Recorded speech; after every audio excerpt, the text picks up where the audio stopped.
All right, so today I'm going to teach you how to use the vibration ball to increase circulation of blood flow and also to increase your lymphatic flow. Blood flow is what brings in our oxygen and our glycogen so that our body has energy, and the lymphatic system is what helps to remove the toxins and waste out of your body. They work together hand in hand, and when both systems are flowing nicely, you feel better, you have less inflammation and less pain in your body. So I'm going to take you through these points. What's important is that everything drains to above the collarbone. Your body drains up to above the left side of your collarbone, and then the right side of your head and arm drains to the right side of your collarbone and then over to the left. So we always want to drain from above the collarbone down and then above the collarbone up when we do the head. Today we're going to focus on the body. We're not going to take it up into the head because I just want to show you the points of the vibration ball. This is a trigger point ball, but there are many different vibration balls on the market. I just happen to like this one. It has 3 levels, and you can choose to work with any of the levels that feel good for you. So we're going to do a combination of hitting the blood flow pulse points and also where the big nodes are in the lymphatic area. So there's lymph and blood everywhere in the body, but when we hit these particular points where there's clusters or the pulse points, then we're stimulating the flow through the whole body. So here we go. Turn your ball on, and we are going to start by draining above the collarbone. You only need to hold for 5 seconds, longer if you like. There's no disadvantage to going longer if it feels good. But if you're just wanting to do this as a quick wake up in the morning, then or before you go to bed, just so you know that everything's flowing for when you sleep. Or I use it as a warm up before I go out for my workout. I'll do this and then my warm-up routine. So that was above the collarbone. This here, the bone, you want to sit it on the tissue above. The second point will be below your collarbone. So this is where if we wanted to feel your circulation, your pulse points, how strong your blood flow is, these are where those pulse points are. We could feel the dot, dot, dot, the beat and the strength of it. But this also is where the main clusters of our lymph nodes are. Now we want to take the ball, you're going to find under your armpit, and then you're just going to push the bicep, upper bicep away, and just kind of try and get in front and underneath it. And then we go also in the lower bicep, same thing. I just want to kind of push and get a little bit underneath it. And then we go into the front of the wrist here. And then we go into the hand. The ring's making sound. If you got jewelry on, you'll hear it. And then we go again on the other side. We just want to take the bicep and just sort of push it under. If you just sort of tuck it under the armpit, the ball's big enough that it'll hit those points for you. And then you want to go just on the inside of the bicep and just push that away. And then you go to the palm, or the wrist. And then you go to the palm.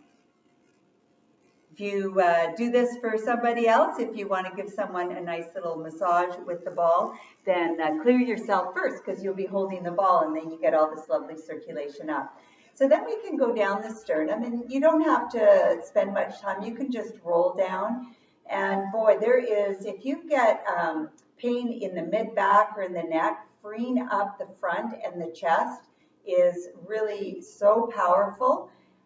There's a lot sitting underneath here. We have our heart, we have our lungs, we have a ton of lymph nodes, we have our esophagus, we have our vagus nerve coming down.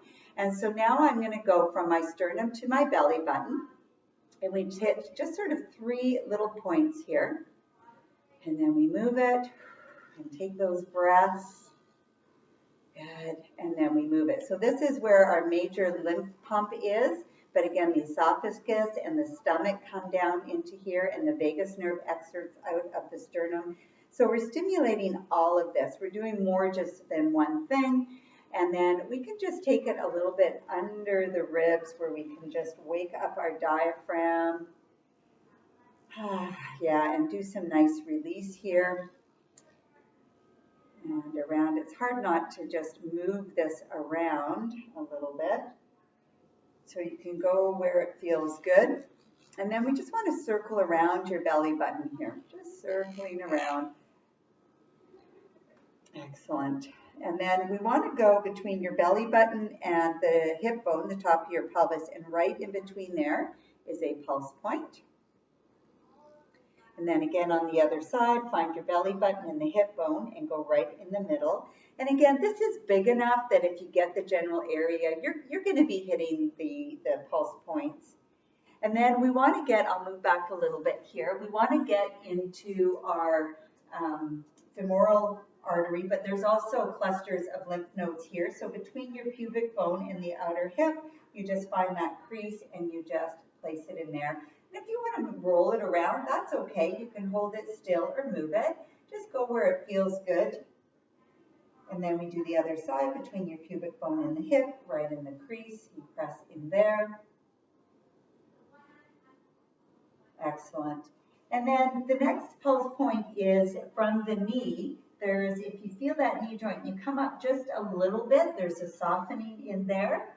And you hit that point. You can sit on a chair and do this. I'll just come down onto the floor. Good, and then we can do the other side. You can do one whole leg and then the other whole leg. Either way, I'll go back and forth just because I want to teach you the points. And then the back of the knee, wow, this is major. If you've got any issues in the lower body region, you've got issues in your knees, you've got any swelling or puffiness in the back of the knees, you want to spend some time back here. We've got some major clusters of lymph nodes, as well as we have a ton of blood flow that comes here. So again, any knee pain, any issues, any puffiness, any if you have Baker's cyst, that sort of thing, you want to just really get back here and free the flow up. Great. And then for the blood point, flow points, we go right to the top of your foot here. And then you find your ankle bone and you just sort of move down. You'll see there's a little softening below the ankle bone. And do both sides here. So we go from the ankle bone and down. Good. And then the bottom of your foot. So you want to go right in the middle of your foot here. And then you want to come up between the big toe ball and the big toe and the second toe joints there. And again, the ball's big enough that you'll get the general area if you just sort of settle into this point.